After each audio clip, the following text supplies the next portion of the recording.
அதை கட் பண்ணி மீன் குழம்பு பண்ணிருக்கேன். அதோட வந்து வேஸ்ட் பண்ணாம நான் வந்து சுக்கா மாதிரி பனங்கிழங்குல ஒரு சுக்கா. இது வந்து பருத்தி விதை இருக்கு பாத்தீங்கன்னா, அந்த பருத்தி விதையில ஹல்வா பண்ணிருக்கேன்.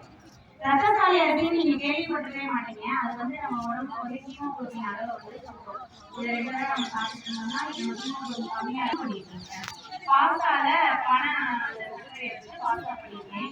இது வந்து கருப்பட்டி, தேங்காய், கடலைப்பருப்பு இது எல்லாத்தையும் வேக வச்சு அது சக்கரை மாதிரி வரகு அரிசியை புதுஅரிசி பண்ணிட்டு, இது வந்து நார்மலா வந்து பனங்கிழங்கு பார்த்தீங்களா, அந்த பனங்கிழங்க வந்து வேக வச்சு ஹல்வா பண்ணிருக்கு. இந்த ரத்தசாலி அரிசியே கொழுக்கட்டை பண்ணிருக்கு.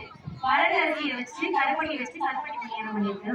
இந்த வரகு அரிசி இது பனங்கிழங்கும் பச்சரிசி மாவும் கலந்து ஒரு கொழுக்கட்டை பண்ணிருக்கோம். இது வந்து பிரெட் அல்வா எல்லாம் வந்து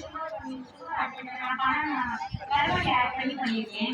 இது வந்து பனங்கிழங்க வேக வச்சு பாயசம் கிடையாது. இது வந்து ஒரு தேங்காய் பால் தண்ணி பனங்கிழங்க வச்சு ஒரு தேங்காய் பால் தண்ணி பண்ணியிருக்கேன். இது குதிரைவாளி அரிசியில லட்டு பண்ணியிருக்கேன் பனை கருப்பட்டி போட்டு.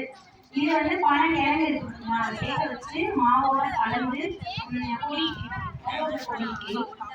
இது வந்து உணவாட்டுக்கால் லேகியம். இது கற்றாழை லேகியம். இது வந்து தேங்காய் பால் எடுத்து கருப்பட்டி கலந்து தெரியும்.